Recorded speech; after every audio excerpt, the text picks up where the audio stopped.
Doctor.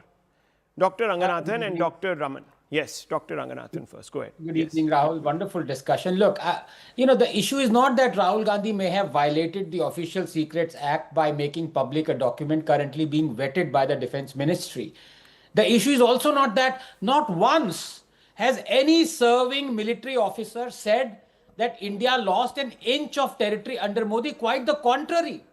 This is also not about the fact that unlike a Congress Prime Minister, the BJP Prime Minister gave full powers to our military chief to act as he wished.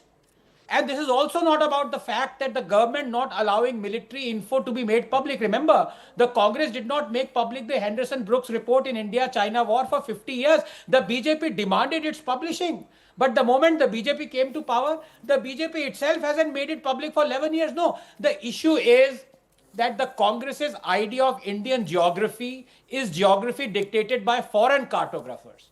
Just as the Congress's idea of Indian foreign policy is Indian policy dictated by foreigners. The government is absolutely right. Right from the time when Dr. Ambedkar resigned from the Nehru cabinet in 1951, warning that under Nehru, India was being made to champion China's cause and that its suicidal foreign policy would lead to the ruination of India, to Congress presiding over the loss of Aksai Chin and then nonchalantly claiming not a blade of grass grows there, to Nehru thoughtlessly taking Kashmir to the UN against Sardar Patel's counsel, to Nehru rejecting the King of Nepal's offer to merge Nepal with India, to Nehru declining Omar's offer to Gwadar port, to Nehru giving up on Coco Islands, to Nehru rebuffing an offer to India to be made permanent member of the UN Security Council and advocating that China should become one, to Nehru being the root cause of Kachativu as well. It was he who said in 1961, I quote, I attach no importance to this little island and I'd have no hesitation in giving up on our claims to it, unquote. The dutiful daughter then carried out Nehru's unfinished business in 1974. The island was signed away as court.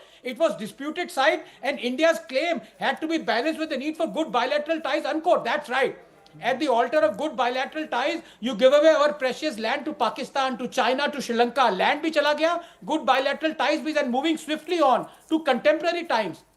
The same Rahul who today accuses Modi of selling India out, the same Rahul was tight-lipped when China occupied 640 square kilometers of eastern Ladakh during the UPA, a fact reiterated by UPA's own Foreign Secretary Sham Saran. Who knows?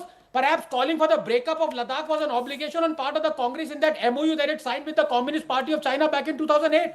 The same Rahul was tight-lipped when China managed to make 600 incursions into Indian side between 2010 and 2013, just 30 seconds, including in 2013 when Chinese entered 28 kilometers deep into our territory in Dakar.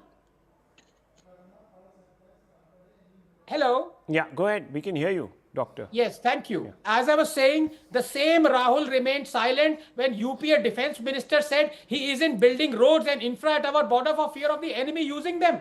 The same Rahul remained silent at our capitulation in the Sharm el-Sheikh agreement under the UPA, when we allowed the insinuation that we were fomenting trouble in Balochistan. And finally, our Air Chief Dhanoa is on record saying that the Indian Air Force wanted to bomb terror hideouts in Pakistan in the wake of 26/11, but was forbidden to do so by Manmohan Singh. Kashmir, Ladakh, Coco, Kachativu.